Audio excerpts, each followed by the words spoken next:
Welcome to the OMG Podcast, brought to you by Onward Media Group. Join us as we explore storytelling with video, life as a startup, and community impact in Kitchener-Waterloo.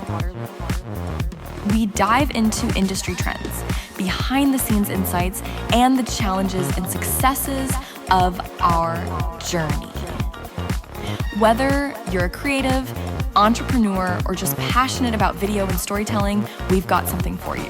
Now let's get into today's episode. Hello, welcome to today's show. I'm excited to be joined by Kurtis McBride, somebody who probably doesn't need much of an introduction around here, but I'll still kind of introduce him. He's the CEO and co-founder of Miovision, a tech company that provides data and info and tools for cities to improve traffic congestion and better urban planning and road safety.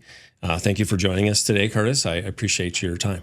For sure. Happy to be here. I know you're a busy man, so I do really appreciate that you can spend a few minutes with us. I did want to talk a little bit about kind of your journey through Miovision and your roots to the community, but also kind of maybe some of your insights for aspiring entrepreneurs. So I'll start a little bit about kind of what inspired you to start Miovision. I've always known I wanted to be an entrepreneur. I think my first business was selling mice to a pet store when I was 12. So I've always kind of had the bug for it. But with Miovision, there was my last co-op job. Went to a program I had sort of co-op internships. And so the last co-op job that I did was at a transportation engineering company in Toronto. I was doing some software development for them. But on the weekends, there was a lady that used to sometimes ask the students to go out and do traffic counts on the side of the road. So you'd sit there for 8 hours with a little clipboard or a little electronic counting board, and you'd count how many cars went through the intersection.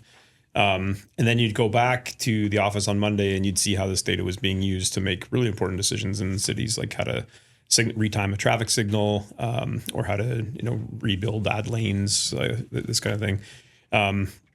And when you're out in the baking hot sun in Toronto, the data that you generate after 8 hours is not always the most accurate, and then you'd see the implications of how that data is being used. So the origin story was really around okay, there's got to be a better way to collect data to create better outcomes for cities, and then that was the genesis of the company. So started out with this idea of using what at the time was called computer vision. I guess now would be called AI, but 20 years ago, 19 years ago, I guess this July, we started the company to try to commercialize some work that was done at the University of Waterloo around using computer vision to count cars. My first question is, where did you get the mice? Yeah. So that story is, I wanted a pet mouse, went to the pet store, got one mouse. And then I guess when you at a pet store and you're one mouse hanging out with other mice, sometimes you get pregnant. And so a couple of weeks later, we had something like 7 mice in the house. And my parents hadn't really signed up for 7 mice. They'd only signed up for 1. So we ended up taking the 6 back, and they bought them from us for, it was 50 cents for the albino mice and $1 for the colored mice. And then I think the next morning, my first business plan was born. So essentially breeding mice. Mice and then selling them to the pet store. That's actually not a bad idea, is it? Yeah, as a 12-year-old, I learned some simple genetics to avoid albino mice because they were less profitable. That's pretty intuitive, actually. I like that. Why KW? So what kind of brought you to start it here and put your roots down in Kitchener-Waterloo? Yeah, so I went to school, University of Waterloo, went to school here. And then when I was graduating, there was it still operates today, but it was called the Accelerator Center, had just opened up. So it was Waterloo's got a ton of infrastructure that's been put down to support entrepreneurship. But the Accelerator Center was one of the first elements of that was put down. So we were one of the first companies that got accepted into the Accelerator Center. And then I think at one point we had 20 people in 715 square feet, and they invented this concept of graduation to basically kick us out of the Accelerator Center. But yeah, it was like the combination of always wanted to be an entrepreneur, was here for school, and then there was some great infrastructure locally that helped to actually build the company. That's great. the integration between kind of like, so this obviously started with computer vision and then kind of now with AI, how has that evolved over time? Like, is that something that you kind of foresaw, or was it just like, you know what, as we're growing, we're starting to integrate this tech a little more thoroughly than what we initially would have started with?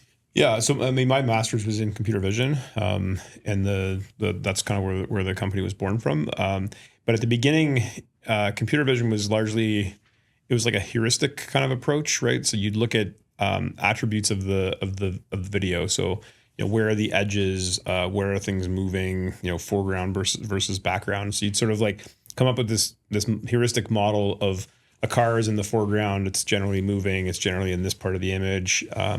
And so we sort of built our tech up around that approach. And then this concept of deep learning, which, I mean, when people talk about AI these days, that's usually what they mean is deep learning. This concept of deep learning came along, and deep learning basically said, you know, here's a generalized model where you just feed it ground truth data, right? Like you train the model. So instead of looking for these image attributes, you basically just like feed it millions of frames of ground truth, and it will learn like what a car looks like, what a pedestrian looks like, what a cyclist looks like. So we had built a business on using heuristics to generate a whole bunch of data. Conveniently, we just never threw out all the data once we had sold it to customers, and woke up in a pretty unique position where we had this massive data set. And so started working with deep learning pretty early on. And that became the sort of core technology. You know, AI, I don't think I could have foreseen what's happening now in AI. Like if we can talk about that if you want a little bit, but been through lots of hype cycles in my career. I've never seen anything like what's happening right now. The speed at which new capabilities are coming online and like starting to change operations of businesses and things like that. I've never seen anything like it. It's been one of those things where every day there's something new that, like, there's a technology that exists that you're like, okay, and then people thinking about, okay, what can we do now with this technology? It also teeters on like, just because we can, should we element of it. And so does that, in Miovision, does that play into kind of your day-to-day operations? Obviously, it kind of streamlines some processes. How does it affect kind of your workflow for like the balance between human-centric focus and then kind of using that AI to leverage it and kind of almost making it, you know, not take jobs, but kind of improve the process without using the human interjection? Yeah, I mean, it's you know, when AI first came along, and I mean, I say that like that was forever ago, like 6 months ago. You know, like ChatGPT is the one that I think most people are familiar with, have used. But it was a prompt response kind of an interface, right? Like you ask it a question, it gives you an answer, right? You tell it to, you know, interpret something, you provide it, it gives you an answer. But the human was obviously a very instrumental part of that, because someone had to provide the prompt to get the response. A lot of what's really both exciting and frankly a little bit terrifying to watch come online is this concept of agents, like AI agents. And like, I think a metaphor to think about an agent is almost like I'm an employee of a company. Like that's how you think about an agent. So the agent certainly has the prompt response, just like you and I would, right? This interview is a great example of doing prompt response, but the agent can also do the prompting, right? Like it can be looking at data, inferring something from some insight, and then executing a workflow. And then when you start chaining agents together, you start to get all sorts of automation opportunities. So I'll give you an example of something that we've been experimenting with, which is, you know, in software development, one of the things you have to do is write unit tests. So you write a function, you got to write the unit test, because a year from now, someone else might go in and change the function, and you need some way to make sure that they didn't break the thing that it was intended to do in the first place, right? No one likes writing unit tests, but it's just like, it's an important part of building software if you want to have your software be sustainable through time. You know, it's probably depends on the day and on the developer, but it might be somewhere in the order of like 25% of what a developer does is writing unit tests to support what they do. We've been playing around with using large language models to automate the process of building unit tests, right? Because no one likes doing it, you end up, you know, gold standard would be maybe 80, 85, 90 if you're really good, like coverage of your code with unit tests.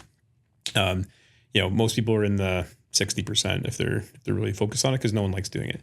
So with the automation of unit test writing, you sort of set these prompts up And they're, no different than the prompts you use to talk to ChatGPT, but a little bit more sophisticated. There's some scripts involved in sort of building them. And, but with the right kind of prompt, you can auto-generate the unit tests. So right off the top, you get a 25% productivity improvement because you just automated a part of what you do.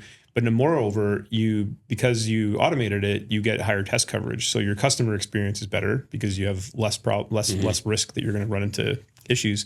And most people don't love writing unit tests, so your job satisfaction goes up, right?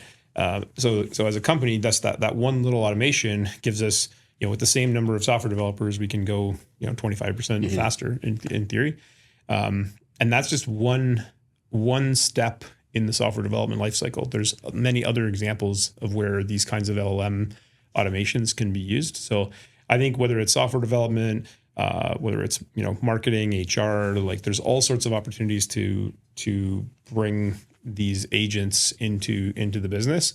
I don't think that it's going to result in mass carnage in the labor force. Like I actually think, the example I would use is when we used to dig all the holes with shovels, and then someone invented the front end loader, right? Industrial revolution, mechanization. Still need someone to so at the time, I'm sure all the people who dug holes were like, "Oh my God, like this thing can dig 100 times as many holes as me. Therefore, there's 100 fewer of us that are going to be required, 100x fewer of us that are going to be required to dig holes." And that's not actually what happened. We just dug 100 times more holes. Yeah. Right. And so that's what I think is going to happen. I think you have companies that are going to integrate and adopt this stuff much faster than their peers, and I think those companies are going to go through a rather explosive growth wave over the next 2, 3, 5 years. The companies that are not adopting this stuff, I wouldn't want to be one of those companies. I'd read something that said, that AI is not going to take over companies or put you out of business, but companies that use AI and utilize AI will put your business out of business. And I think that's exactly what's going to happen. I think there's going to be a massive resegmentation of many markets around companies that adopt this stuff early. Is there concern about like oversight of that AI? So if you've got these automations running and doing these unit tests, like, is there a concern about, okay, we now have kind of taken the human eye off of that? Yeah. And obviously there's a level of accuracy that human error exists when you're doing that. But now all of a sudden it's like, just kind of do it in the background. Is there a bit of concern in that side of things? Yeah. I mean, Musk talks a lot about this. I'll say this somewhat humorously, but I do think there's a point in here too. Like we've all seen the Terminator movies, right? And you remember Skynet, and I remember thinking like Skynet will never happen because why would anyone ever give all of the data and all of the control to one autonomous entity, right? Like it seems nuts. But I'm involved in conversations, even in Miovision, where we'll train an LLM, to help our support people answer support questions. So we give it access to all of our Confluence documents. Well, it doesn't have access to all of the Salesforce data, so it can only go so far to help the customer. And then we're like, well, maybe we should just give it access to some of the Salesforce data because then it could answer this problem. Well, then it doesn't have access to the NetSuite data, right? So let's give it access to some of the NetSuite data. And you can sort of see yourself creeping towards let's just give it all of the data and all of the control because then it can help us. So I do think there's, in any technology, there's always opportunity and peril. So I do think that there's a need for, whether it's ethics or ethics guidelines or regulation. I do think that there's a need for it. That said, it's moving so fast, and I don't want to say anything about the government, but I do worry that the parts of our society that do things like regulation are not going to be able to keep up with the speed of how fast this is coming at us. So I don't know where it goes. I think like I read recently an article on it was an article that sort of listed out like the things we should test about each time a new model comes out, right? GPT 4.0 just came out. GPT 5 is coming, I'm sure. Every time a new model comes out, like here's the things we should test to see whether the model, like what's the danger score of the model, right? And one of the things that it talks about, and I tried this with GPT-4o and it failed the test, so that's good. But one of the things it talks about is if you ask the model to improve itself, if it does, then you got a problem. Starts building ChatGPT 5 and 6 on its own. Exactly. And it's not that far. Like, I mean, GPT can already write Python and execute it, right? So like, it's not that far away. Like, I suspect that the reason it can't work on improving itself is because that somebody put some guardrails up at OpenAI to prevent it from doing that. But I don't think it's that far. I don't think we're that far away from, at least there was I want to say there was about 10 different tests that, built this danger score, but I don't think we're that far away from the GPTs being able to look at their own implementations and improve themselves. And for all we know, behind the scenes, the stuff that's not available to you and I, like for all we know, OpenAI is already starting to work on using the models themselves to improve the models. And I don't think I think that's a good point. But then I just don't think I don't think anybody at the government level is. It's not even for lack of trying. It's happening at such a speed that they're not knowledgeable enough to even understand what's happening. I don't think any of us are knowledgeable enough to understand at what rate this is going. There's microphones all around us here. So I'll give you an example. Literally today, an example, right? So we had a town hall at Miovision, and there was a microphone sitting on the table where we were doing this town hall because everything's remote now, and we probably won't be able to see this in the actual camera, but see if I can pull this up. Here we go. So I gave it this image. Okay. So this is an image. I don't know if you can see it on the camera, but this is an image of a microphone. Yeah. And it's got these 4 settings. You can change this knob, and there's like 4 settings on the microphone. But they're like these weird pictures. Like one of them is a circle, one of them looks like an 8 that's fallen over, one of them looks like an upside down heart. And you're like, what is this? So I took a picture of this microphone and I asked ChatGPT, what do these settings mean? And it gave me a long dissertation about what they mean. And then I asked the sound guy, and he's like, yep, that's exactly what it is, right? So like, it's already at a point where it can take an image that no one in the room knew what it was. You can put it in there and it can give you detailed technical description of what it's looking at immediately from an image that I just put it in there immediately. So yeah, it's got the potential to really change society. I think not to go too far down a tangent here, but I saw an economist talk about a year ago about AI, and it was fascinating. And he talked about how capital, the relationship between capital and labor has gone through a series of transformations over the last 200 years. So if you go back 200 years, we had land capital, and then we had the labor that worked the land, right? And so this created certain political structures, certain socioeconomic structures, right, because of this relationship. And labor was able to extract certain rents from the land capital, right, to sustain itself. The Industrial Revolution happened, and all of a sudden, this notion of machine capital came along. And machine capital had certain advantages over land capital, right? It could be reproduced. You could build and sell lots of machines, or you could use the machines to create more productivity. And then you saw a migration of the labor towards the machine capital, right? So people left the farms, they went into the cities, they worked in the Industrial Revolution. And then this rewrote the fabric of society, right?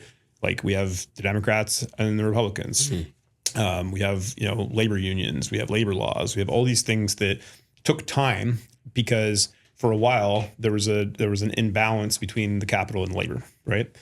And then we had the idea capital. So things like patents and trademarks, intellectual property. And you saw this bifurcation in the labor market between skilled and unskilled labor, right?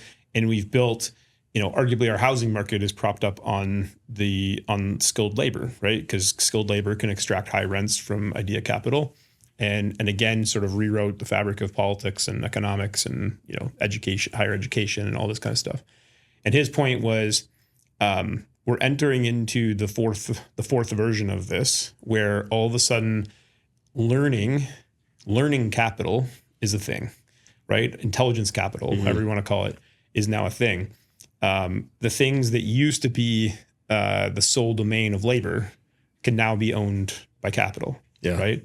And his point was not so much that in the short term there won't be turmoil and transformation and that things won't get a little bit unsettled. But his point was that over the long term, we've been here before, and over the long term, labor will find a way to extract rents from capital, and we will be fine. Yeah. Even though, anytime you go through one of these transformations, there's usually opportunity and loss that happens. Yeah, absolutely. Yeah. I mean, it's fascinating to see the trajectory of it. The speed of it is probably the biggest thing, but you should almost be building out teams to focus solely on figuring out how to leverage that side of the things in the AI side of things to keep up. Otherwise, you're falling behind. Totally. And you can spend that time on your labor force and working hard to do things manually, or you can take some of that time and dedicate it to figuring out how to leverage the automation side of things to improve things. Darren Bondy here with Onward Media Group. We're excited to announce that with our newly renovated studio space, we can now offer professional quality podcasts right here at Catalyst 137. Our services range from audio only to full multi-camera setups. We've got a variety of backgrounds we can use to make sure it fits your style and theme. Contact us today to book your first podcast, and we'll chat soon. I want to talk a little bit about kind of the impact that Miovision has had kind of on the communities that they're in. I'm just kind of transitioning a little bit. What are some of the key initiatives that Miovision is focused on that, on green sustainability and reducing kind of that footprint in for communities? I mean, in specifically in sustainability, there's like scope 1, 2, and 3 emissions. So I would say, we do as much as any company on scope 1 and 2, which is sort of your own internal generated emissions. But I think where we have the biggest impact is on scope 3, which is like out in the world, other people's emissions. And so if you think about in a typical urban environment, about 40% of all the greenhouse gases that are emitted comes from urban transportation, right? So driving around, stopping at a red light, having to reaccelerate, that acceleration burns a lot of gas. And so when we go into a city, it depends on sort of what the starting point is, but we end up having anywhere from a 10 to 30% reduction in what's called stop delay, which is that feeling of like, oh my God, why did the light just turn red? I've got to stop and wait. And so, which helps reduce idling, but ironically, idling isn't actually where you burn most of the fuel. It's the acceleration, whereas you burn most of the fuel. So if you can reduce the number of stops, then you have a significant impact on the amount of carbon you burn. And again, how long is a piece of string? How busy is an intersection? There's really busy ones and less busy ones, but on average, when we go into an intersection, we generate anywhere from 50 to 200 tons of carbon savings per year. Wow. So you multiply that across, Canada as an example, you're somewhere in the like 2 to 4 megatons worth of savings as like the potential if you deployed a product like ours at every intersection. Which most companies can't make that same, like you're talking about scope 1 and 2. Sure, you can handle that side, but that scope 3 is not covered by most other companies out there. So that's pretty impressive. How does Miovision kind of help the vulnerable road users? Well, like the technology does, obviously it's more green lights, more safety in that sense. So how does that kind of play into for the more vulnerable of us that are on the roads? Yeah, I mean, I'll give you sort of two horizons in my response, like the sort of how do we help right now, and then like what's the potential for all this stuff. So in the how do we help right now, like the thing that there's two things we can do, right? So we have a computer vision sensor at the side of the road. We also have access to the signal state, like red, yellow, green, and we can correlate those two things. So there's two things we can do for cities. So one is we can give them insights that would allow them to use changes in traffic signal timing to improve safety. So for example, we might say, hey, on this particular movement, it's close to a high school, ton of kids crossing the street at this particular time. This intersection runs what's called a permissive left turn. So, you've always been there, like there, you don't have the arrow, you just have to wait and try to find a gap and go, right? Versus protected left turns is when you can, you get a dedicated left and you can turn. So one of the things you can do is let's say you run a permissive left, well, what you're doing is if you have a ton of people crossing that movement and you have a permissive left, you have a conflict, right? Mm-hmm. So the risk that someone who's, maybe turning left and paying attention to the oncoming traffic, but not paying attention to the crosswalk, they're going to go through the crosswalk. Risk is they're going to hit a high school kid. We would allow cities to implement protected left turns by giving them some data that says, hey, if you just change the signal timing, you can actually improve the safety of the crosswalk. The other thing we do is give them insights for geometric changes to the intersection. So cities have capital budgets to spend every year. One of the things you might do is like, hey, you should really put up, there's a transit stop on the other side of the street from the high school, and kids are just running across the road to catch the bus. Someone's going to get hit. This is a busy thoroughfare. So maybe you want to put up a 4-foot guardrail all along the intersection so that they have to go to the crosswalk before they cross, right? Like, so things like that data can help inform capital planning are the kinds of things we do for safety today. Longer term, there's people talk about cellular V to X, or vehicle to infrastructure, vehicle to X, and there's a protocol that would allow infrastructure to talk directly to vehicles or directly to our phones, called PC5. And so this is a relatively new protocol, but that communication protocol has the potential to enable peer-to-peer real-time communication. So if our intersection knew, for example, that there was someone in the crosswalk, then in a PC5 future, our intersection could tell the car directly, right? And as the car is about to make the left turn, whereas normally I'm paying attention to the oncoming traffic, maybe not to the crosswalk, I'm going to go smoke somebody by accident. The PC5 protocol would allow in the dash of your vehicle to say, like, there's some kind of audible alert or some kind of visual indicator that says, like, hey, heads up, like, you're not paying attention, but there's somebody crossing the street and you should be extra alert. So there's lots of potential of that technology. It's not deployed in intersections yet. It's coming. It's also not deployed in cars yet. But once you get to a future where that peer-to-peer communication becomes possible, then all sorts of interesting safety applications come online. Not to get too off with the peer-to-peer thing, but with that, like, that has a lot of other implications in terms of having that technology accessible for more than just traffic too. But so the idea would be that someone's cellular device would be transmitting back to a car is that the kind of the concept? It's tracking essentially that location. Yes. So your cell phone right now speaks on something called UU. So UU is your phone talks to the base station, and then the base station. So you want to text me, you're not actually texting me. You're talking to the base station. The base station's talking to me, and vice versa, right? So that has certain advantages, but it's a longer path for the message to go. Right. PC5 is like you and I talking to each other peer-to-peer directly.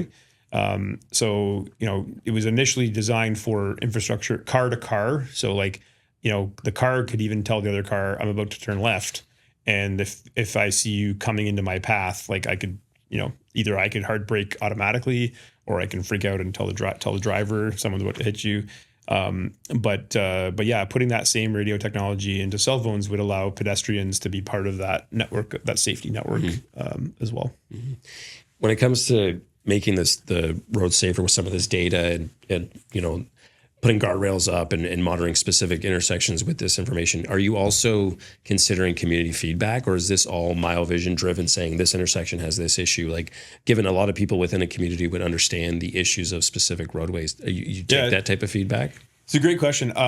So, I mean, other than the sensors that are in the roadway, the primary source of feedback that cities get about what's going on in their network is through citizen complaints. Before we come along, or some other sensor product comes along, that's actually the only source of data that cities have is the complaints.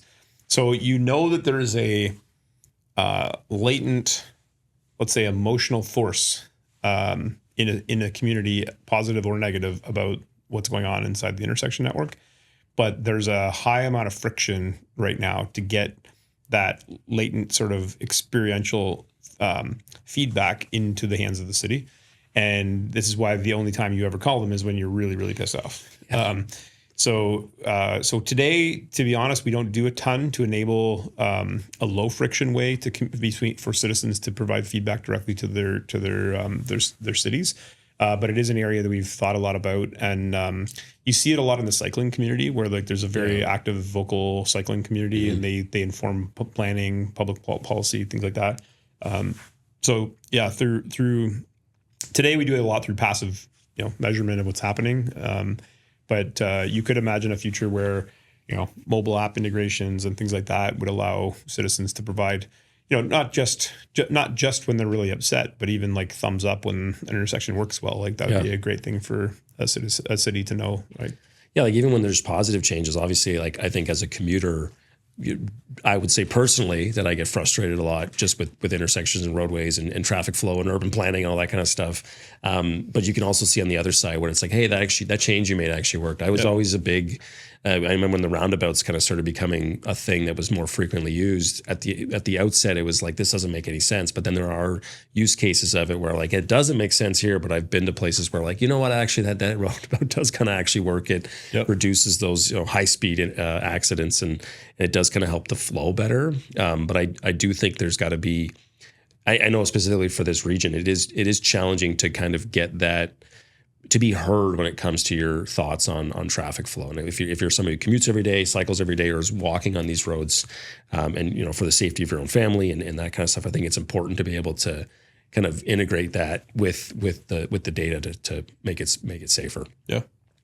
Kind of moving on to some of the challenges you face with Miovision. So, obviously there's,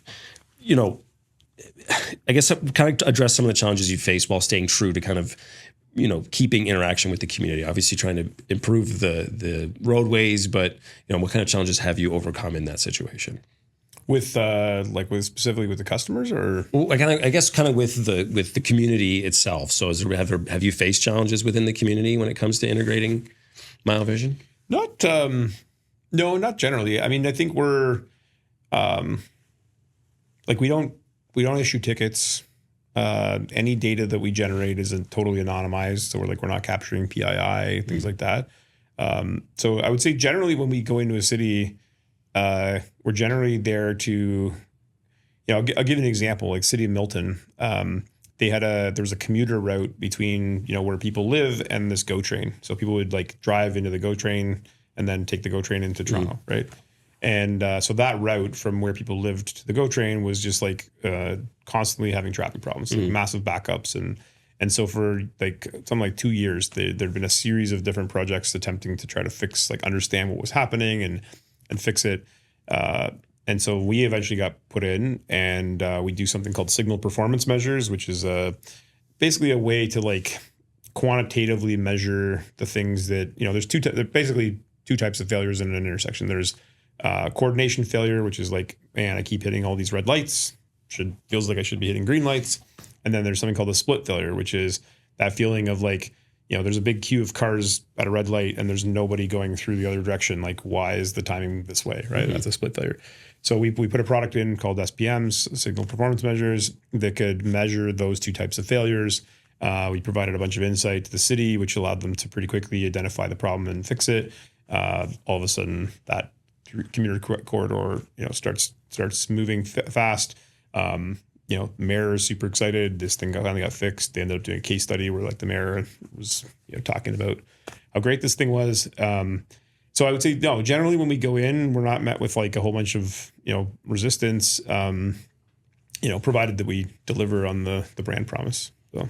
And you remain in those intersections when so you have a success story, you go and you figure, okay, this is what the problem is. Yeah. And then you're kind of continuing to stay within that framework and to make sure you kind of continue monitoring it. Yeah. Thankfully for our business model, traffic patterns are quite dynamic. Like if you think about, we just had a rather large example of that with COVID, right? Yeah. Like the completely changed traffic patterns, like all over the world. When everything went remote, like all of the traditional commuting trips disappeared. And was replaced by, other trips. So yeah, 100%, we stay there. New restaurant opens, new factory opens or warehouse opens, this nightclub becomes popular or becomes not popular, or like whatever it is, traffic is always changing, always dynamic. So just because Milton got that corridor dialed in, this month doesn't mean that in 6 months it won't be back to needing another round. So, and you probably experienced in real time the flow of like going from back, everyone going remote to kind of like back to the workplace. Like that would have been tracked in real time, essentially. Yeah. No, we were during COVID at the very front end when public messaging, public health was trying to drive like the stay-at-home messaging. A lot of cities were using our data in a way that we never intended it for, but it was useful for them, was to see vehicle and pedestrian traffic. So they wanted to see, like, every time they pushed a message out, they wanted to see did it actually drop the traffic or not. So we had a number of customers that use this like that. We actually had a really cool one recently. Remember the eclipse that happened? We could actually, I think we put this out on LinkedIn, but we could actually follow the eclipse in our traffic data. So as it will move through different time zones, like different regions, we could look at the average volumes on the road dropped about 35% relative to what they normally would be on that road on that time of day.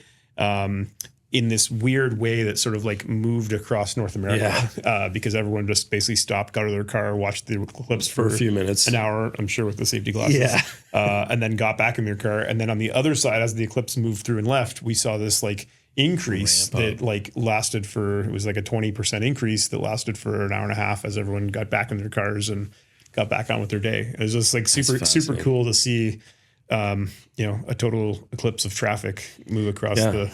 You didn't see increases in commuting to something like Niagara Falls, where there was supposed to be a little bit more impressive that day, right? People are going to now leave their area to go something specific. You kind of track those events in real time, which is pretty fascinating. It was pretty neat to see. Yeah.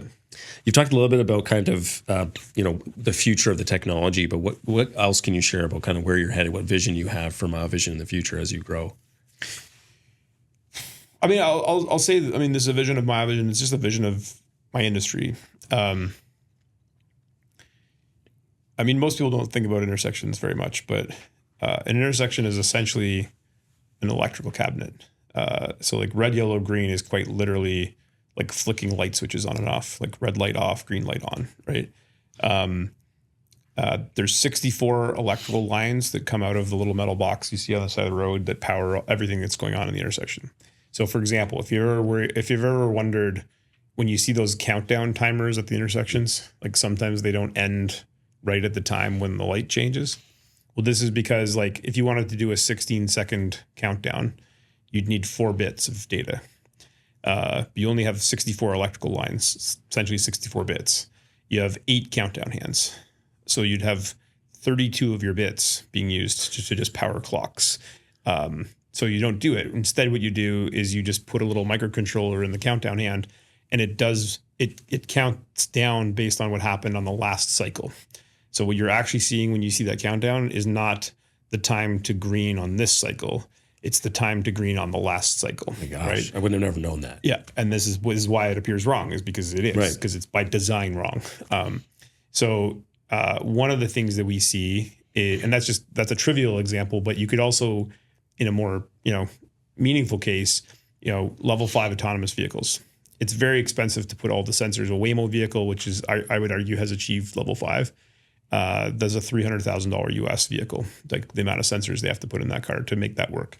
So you're not going to be able to build an affordable level 5 vehicle without, because you can't sell the car for $300,000. Right. But if you put the sensors into the intersection, and you could sell or somehow fractionally, provide that cost, pass it off to the vehicles, on 1,000 to 1 ratio. All of a sudden, for $300, you could have a level, like a vehicle that could navigate an intersection in a level 5 sense. So, in my view, the inevitable digitization of the intersection, it has to happen. Like whether it's 100 years from now or 2 years from now, who knows? Yeah. But you can't run a level 5 autonomous future with all the safety enhancements that you want off of 64 bits. Like, it's just not possible. And meanwhile, like, you can install, in your own house, you could go install a gigabit worth of network for, $100. So there's like this massive gap between most other industries in terms of how they operate and how the transportation industry is currently operating. So yeah, our view is that there's like a digitization coming that digitization will enable, trivial things like accurate countdown clocks, all the way up to full level 5 autonomy, through a data partnership between the intersection and the car. Is that industry wide, like globally? Like it's not just like a Canada problem; it's globally. Yeah. Interesting. Do you are there any projects or initiatives on the horizon that you're really particularly excited about, kind of that will benefit the community and the environment? Well, I mean, we're sitting in the studio in the region of Waterloo, so that one feels like the one I should talk about. But yeah, we just it was just made public. We just were awarded. We have roughly half the intersections deployed in the region right now. That's awesome. But we just were awarded the other half. So we will, sometime probably by middle to late next year, we'll have the vast majority, if not all, of the intersections in the region deployed. So, I mean, as someone who lives here, that is exciting because, we're now going to experience our own products in terms of being able to sort of optimize the traffic flow. If you've ever tried to drive out of the Conestoga College intersection that takes you out to, I think it's Fisher Hallman. Yeah. It's like a 30-minute wait to get out of that intersection. So that's an example of one where we're pretty excited to be able to make an impact. One of the things that we want to work with the region, obviously their intersection network, so they have to be involved. But we bought a company called TTS, and they're sort of, think of them as like the distribution of the data into the vehicle experience. But we're going to build a mobile application. So right now Audi is a big consumer of the TTS data. But our view is with this mobile app, we should be able to bring that to most drivers. And we want to use, because the region has this very exciting density of deployment, we want to be in a position to bring that capability to the citizens that drive around. So yeah, I think really excited about the region. It's going to be one of our largest deployments, and certainly on a density level, it'll be sort of the Venn diagram of large and dense. I think they'll be sort of one of our most exciting networks. And as the city grows, the region's growing constantly with new intersections every day, does that continue to be added to the portfolio? Or is it kind of like the rest of the other half now, and every day there's a new intersection being built? I don't want to speak for the procurement department of the region of Waterloo, but I would say the regional staff and regional the councillors of the region have they've gone to scale with us, and I think what we generally find is once a customer has embraced the idea of using data and automation in their business processes, which our technology enables, it's a one-way street. Once you've gone to the future, you don't want to necessarily go back to the way you used to do it. So I think it's fair to say that there would be an intention for them to continue to keep up, but also just as we build new software capabilities, we think we talked about signal retiming. So traditionally, signal retimings would be a bit of a manual process to go and do a signal retiming, and we're moving incrementally towards, and by, I don't want to steal anyone's thunder, but later this year, basically at a point where essentially one-click signal optimization becomes a thing, and the regions, because of the investments they've made in the hardware, that software capability, goes to them, really quickly, and they can take advantage of it. So, which should benefit all of us, I think, as commuters, and I would say this is a commuter region in the sense that we're spread out enough that people are going to continue commuting. It's not there's not a hub where people are continuing to commute. So I think the benefit of having optimized traffic kind of benefits all of us on a daily basis. I know for myself, selfishly, I want some in my area, but I'm on the cusp of Mannheim and Trussler, so I don't know if you've got those intersections yet. But some places also need intersections. I think that's the other thing too, is there aren't lights at certain places, and I think that is another step in it. And I think that's it. There's a finite. I mean, in any organization, and regional Waterloo no different. There's a finite amount of resources, right? There's a finite amount of people doing work. So what you're describing is something called a warrant study. So should you have maybe a 2-way or a 4-way stop controlled intersection, does this intersection warrant a traffic signal? So someone's got to go do some data collection, do some analysis to figure out if it's warranted or not. Well, if the people that would otherwise be doing a warrant study are trying to keep up with an ever-changing traffic demand pattern and are doing signal retimings all day long, then they don't have the bandwidth to do the warrants. So by us providing more and more automation, one click, if you will, to do optimizations, this frees people up to do other things like warrant studies.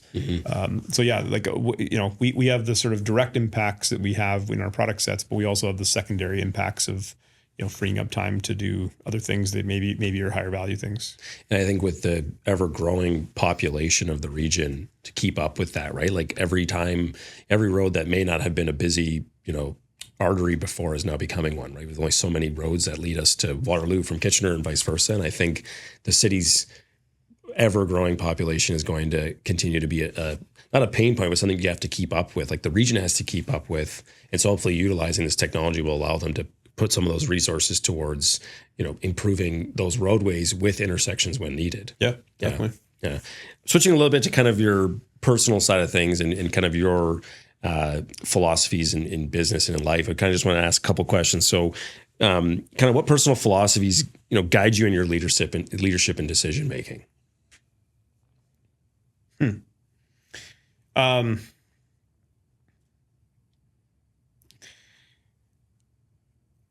That's a very broad question. I mean, I would say one of the things that outside of Miovision, I have a number of other projects that I'm involved with. And I would say one of the things that I try to anchor in is community impact, right? So we talked before about Miovision's focus on, traffic optimization and the link to greenhouse gas reduction. But I also, this building, for example, is all about creating an environment for collisions to happen, right? I've been a big believer that economies grow when communities can work together. And one of the ways that they work together is they just get in close proximity and they learn from each other and whatnot. So I would say community impact, but community impact meets sustainable economic models, right? So, big believer that if you don't have a sustainable economic model, invention is not innovation. Invention is an idea, but innovation is when you actually disrupt unit economics. If I look at the local ecosystem here, a lot of our infrastructure, the infrastructure that Miovision was built on top of, a lot of it is government funded, at its core, right? Which is fine until it's not fine, right? If that model, which inherently isn't sustainable because it relies on the government, right? If the government ever changes its priorities, there's a risk that we lose a lot of that community infrastructure. Been with some of the things that have been going on in this building, been thinking a lot about how do you build sustainable business models around some of the community infrastructure that keeps this community, going and growing. So I would say that's a big motivation for me. The other thing personally that I'm motivated by is I love seeing, I'll say entrepreneurs, but not just entrepreneurs, just anybody who's got a passion to grow a business, grow in their career, grow personally. I love to, whether I'm involved in, helping teach them something, coach them, that kind of thing, or whether I can connect them. I'm certainly not knowledgeable in lots of domains. So, but often sort of, really passionate about connecting people to mentors, connecting people to opportunities to learn. I would say that's another thing that sort of drives me. Yeah. And I know, even for myself, you've been generous with your time in terms of, mentoring me and even just giving me some guidance and knowing how busy you are. I don't know how you manage to kind of balance all that. Someone once said to me that you get more done in 24 hours than any other human being. You very much maximize your time. How do you balance that kind of, the business side of things, your personal relationships and family, and then kind of even your community involvement, because you're also very involved in the community. How do you balance all that? I mean, I don't know if I would say I balance necessarily. There's this George Bernard Shaw quote that I love that I'm going to butcher, so I won't even try to do it. But effectively, his point is we're only here for a short amount of time, and really what life is about is creating as much impact as you possibly can in the time you have and passing it off to the next generation, right? And I think when I love the quote. I have it on my my bathroom wall. I should probably learn it so I can recite it at these moments. But But I think it's always been, when I first read it, like it really resonated. Like it kind of just embodied how I try to think about my time here. And so, like, for me, it's not really about balance. It's about impact. And like, you know, I have certain things I'm good at, but the things that I'm good at, without the things that all the people around me are good at, can't accomplish much, right? Right. And so, like, the way I try to show up in the world is like, I'll bring my unique gifts forward, and then try to create environments where other people's unique gifts can contribute and, you know, move something forward. And but yeah, that's kind of like my philosophy. But I would say it's not, you know, I don't want to leave everybody with the impression that only applies in business. Like, I apply that same philosophy to, like, I have 2 young boys. You know, like, got my own hobbies. I took up snowboarding last year. Nice. So I try to apply that same, you know, intensity. Maybe intensity is the wrong word. Like, that same intentionality to everything I do. Yeah. I think with intention makes kind of, it frees up that other space that otherwise would be either not well utilized, but as long as you're intentional with everything you do, it is a way to maximize every day. Yeah, I'll give you another framework that I use. This is like whenever I mentor other entrepreneurs. This is an example of one that I use. So, you know, good leaders have all 3 personas inside them, right? So this isn't to say one persona is better or worse. Good leaders have all 3 and can know how to orchestrate them to get to an outcome. So I'll personify the different personas as the captain, the monk, and the mist. Okay. So the captain is, like, fundamentally, the captain starts from the premise that they're right. Okay.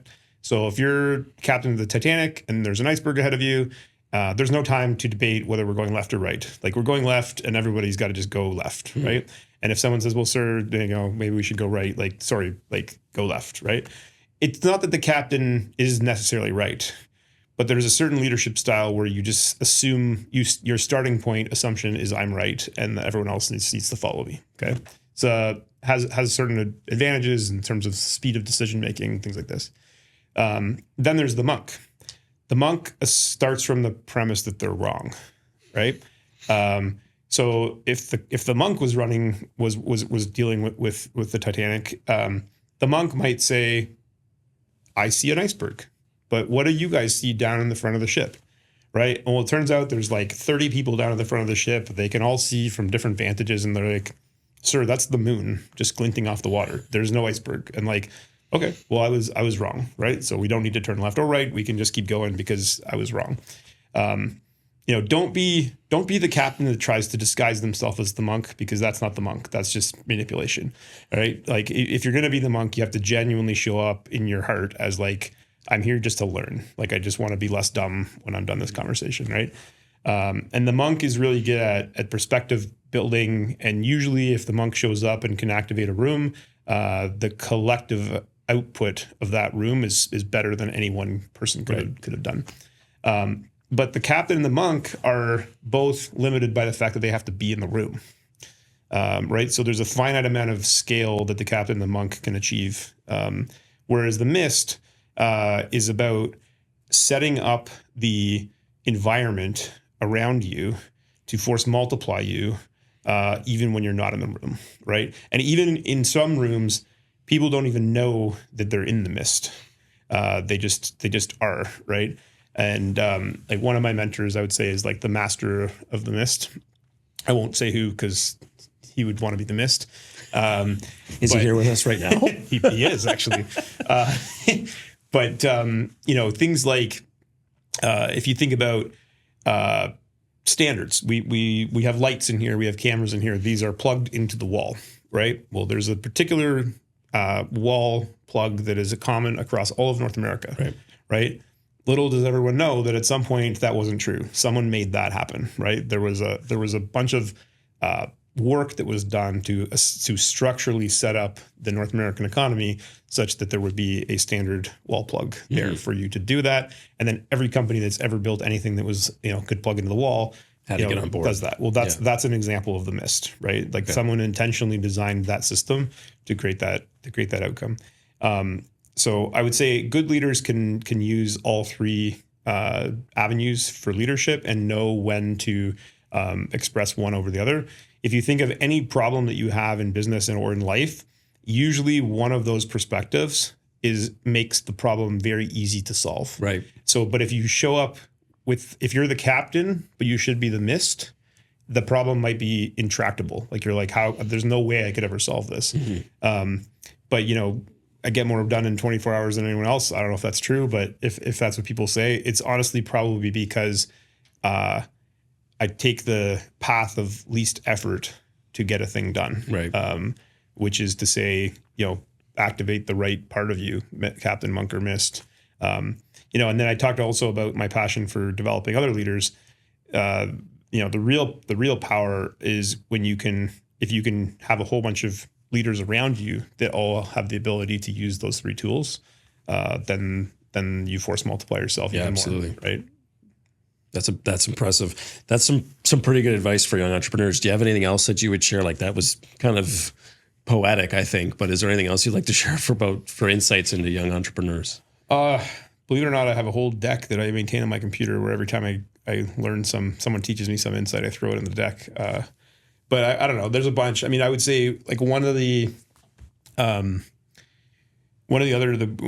greatest piece of advice I ever got was, as an entrepreneur, your job is to, you're the chief storyteller, right? Like your job is to inspire your team, your customers, your investors. And the more that you can anchor them in a common reality, right? Like a shared reality, the easier things are. So when you're 2 people, 5 people, 20 people, you can get them all in a room. You can have a conversation about the shared reality, and everybody knows what to go do.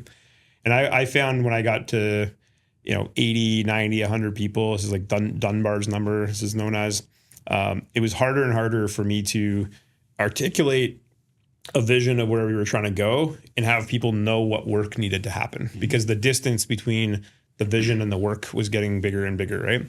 So I remember sitting down with a coach at one point and was like, clearly my ability to message is the problem, right?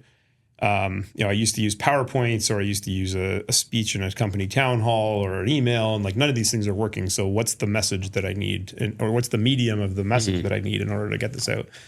And so she gives me this metaphor, which is, you're on the top of a mountain and you're looking out at the view, and you see this like beautiful sunset and like lakes and forests in the distance, and it's just amazing. And you want everybody to come and just see this view.